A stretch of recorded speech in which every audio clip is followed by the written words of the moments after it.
For every beloved console out there from our childhoods, there tends to exist others that never reach the criteria required to hit store shelves.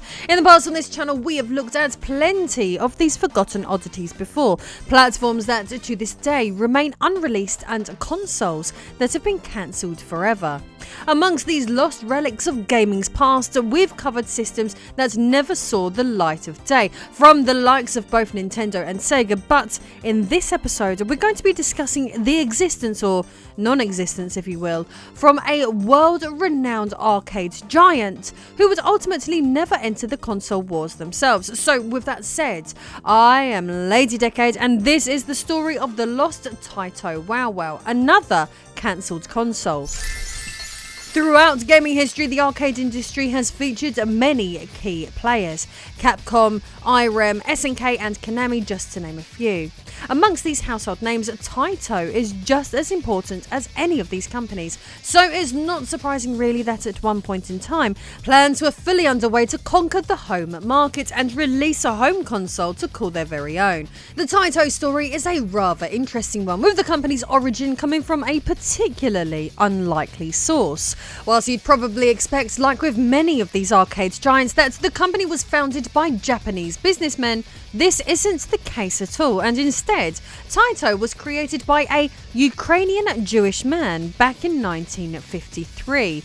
Then known as Taito Trading Company Limited, being the 1950s, they of course didn't specialise in video games at all, but instead a different commodity completely: vending machines. In addition to this, over time, the company would diversify its trading practices, with them rather innovatively becoming the first company in human history to begin distilling vodka and selling it in Japan. Japanese, Ukrainian, Jewish vodka, anyone? As of 1972, Taito Trading Company Limited would finally rebrand itself as simply the Taito Corporation. In this brave new era, changing direction and beginning to tackle the video game market, the very field that Taito is most celebrated for today. 1973 would see their first arcade releases, which would include Astro Race, Davis Cup and Pro Hockey, amongst others. But all these video games would absolutely pale in comparison to what they would put out in 1978. I am, of course, talking about Space Invaders, a title that would forever change the way consumers thought about gaming. Space Invaders would be a hit the world over. Licensed to Midway in both Europe and North America, through this combined partnership, the game would gross an incredible $2 billion, netting, to excuse the pun, an astronomical $450 million profit. This easily resulted in Space Invaders becoming the greatest selling video game ever made, thus earning a well-earned place in gaming history. The success that Space Invaders had brought would encourage Taito to continue to pump out other, now well-known classics such as Bobble, Chase HQ, Puzznic, and many more memorable and iconic games. By the mid-1980s, the Nintendo Entertainment System was huge in both North America and Japan, with microcomputers dominating homes in Europe. The resourceful Taito would opt to capitalise on all of this by becoming a key third-party developer supporting multiple systems, even becoming responsible for putting out some of the greatest ever NES games during its twilight years, including producing both the extremely now sought after Panic Restaurant and Little Samson, games which are collectors' dreams for both their scarcity and quality. So an easy case can be made that Taito had very successfully established itself as a major player in the home and arcade market alike. However, smelling that there was potentially even more money to be made, why stop at producing third-party games for other people's home hardware, when you can instead create your own home console and cut off a slice of that sweet console market pie for yourself? This, of course, brings us to the star of today's video, the mysterious and elusive Taito Wow Wow, Taito's lost and forgotten planned home platform.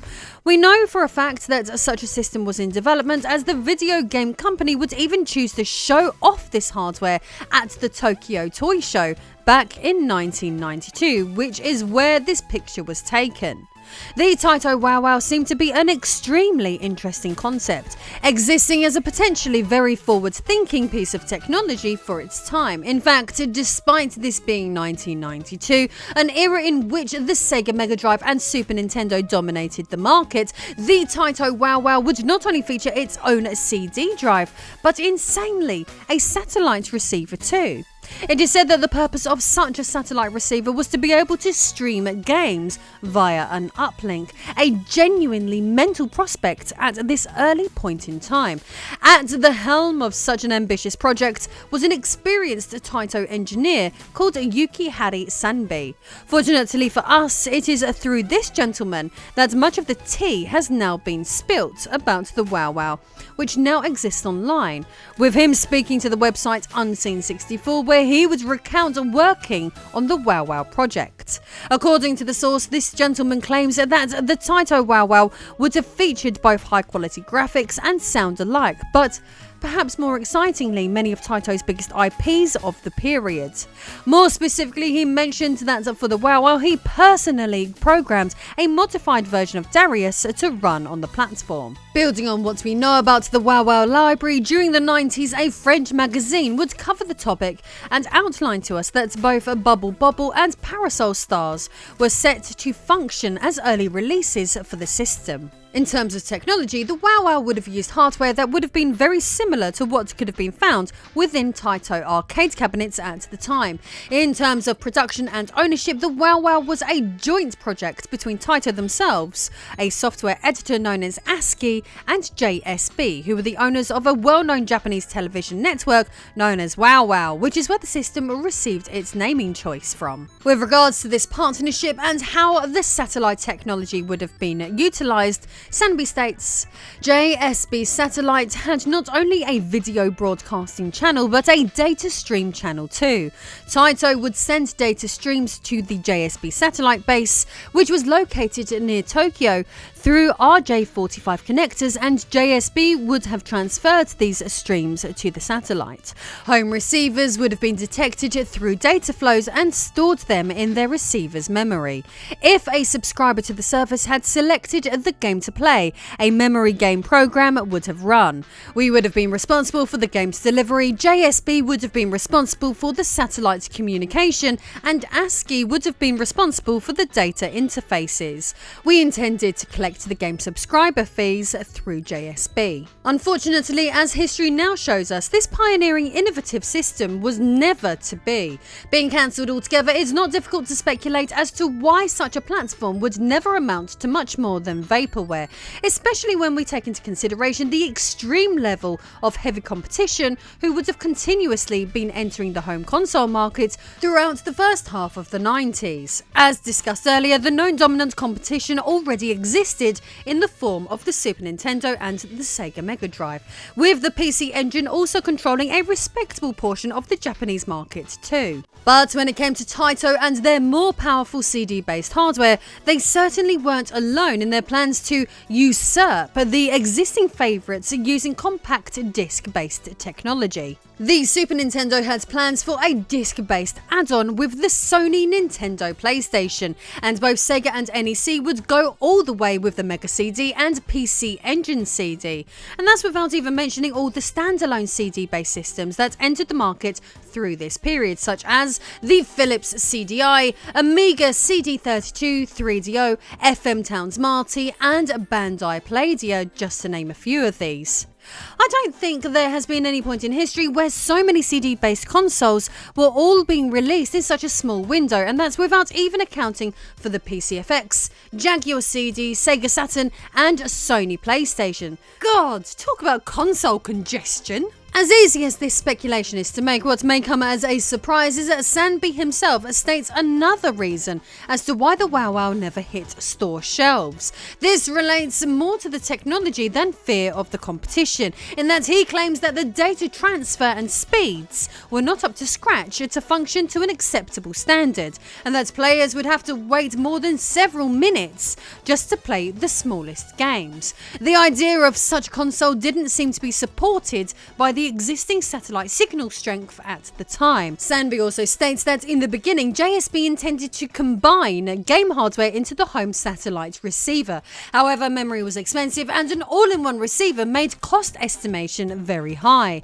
Now, if you know your gaming history, that's while the Taito Wow Wow never managed to make it off the ground. You may be aware that Nintendo would manage to take advantage of such technology for their now obscure Japan-only Super Famicom add-on known as the Satellaview.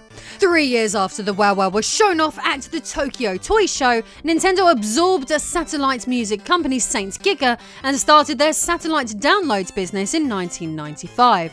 Sanby adds that the data stream was almost the same structure that we designed. Nintendo used their games console with special satellite game equipment, however Nintendo did not make good success on this business. They had similar difficulties that we encountered previously. Reflecting and looking back at the cancellation of the Taito Wow Wow, it really does make a lot of sense as to why the plug was pulled on this thing. The sort of technology Taito wanted to run with was not ready and the project was not cost effective. Running with such an idea in such a congested console market would have been unlikely to bear any fruit. While the Wow Wow was never to be, fortunately we can at least honour its legacy by reading old magazine articles, online posts and making YouTube videos like this. But even with its lack of release, a strong case could be made that it functioned as a stepping stone towards the development of the Nintendo Satellaview. So watch my video on that hardware right now.